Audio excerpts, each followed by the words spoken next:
என்பது இன்று எப்படி உள்ளது?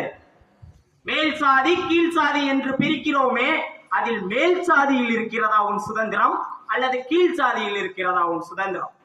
ஆண்டை அடிமை என்று பிரிக்கிறோமே, அதில் ஆண்டையில் இருக்கிறதா உன் சுதந்திரம் அல்லது அடிமையில் இருக்கிறதா உன் சுதந்திரம்?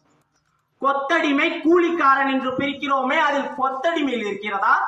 சரி, கூலிக்காரன் என்றால் இருக்கிறதா சுதந்திரம்? இல்லை. அடுத்தவன் வயிற்றை அடிப்பது சுதந்திரமா? அடுத்தவன் உயிரை பிடிப்பது சுதந்திரமா?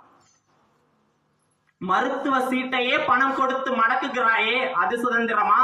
ஆண்டவனை அயல் நாட்டுக்கு கடத்துகிறாயே, அது சுதந்திரமா? சுதந்திரம் என்பது எவருக்கும் எதற்கும் இங்கு கொடுக்கப்படவில்லை.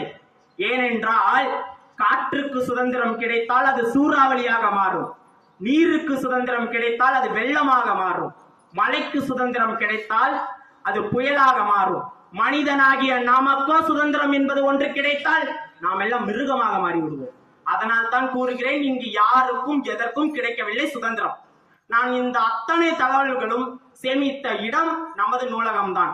நாங்கள் நூலகத்தை தினமும் நாடிக்கொண்டுதான் இருக்கோம், இனிமேலும் நாடுவோம் என்று ஐயாவிடம் கூறுகிறேன்.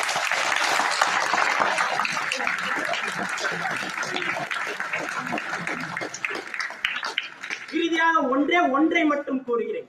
வெற்றியோ தோல்வியோ கடமையை செய்து கொண்டே இருப்போம். முயற்சியும் பயிற்சியும் மட்டும் நம் கையில், முடிவு என்பது இறைவன் கையில். முயற்சி என்ற விதையை விதைத்துக் கொண்டே இருப்போம். முளைத்தால் மரம், இல்லையேல் மண்ணிற்கு உரம். தமிழனாய் பிறந்ததே எனக்கு ஒரு வரம், வணங்கி முடிப்பதே தமிழின் அறம். ஆண்டோரே சான்றோரே என ஈன்றெடுத்த பெற்றோரே, தங்கநிகர் ஆசிரியர்களே, தரணி புகழ் உடன் பிறப்பே. எனது எண்ணம் நிறைவேற வரம் தருவாய். வாழுகின்றேன்.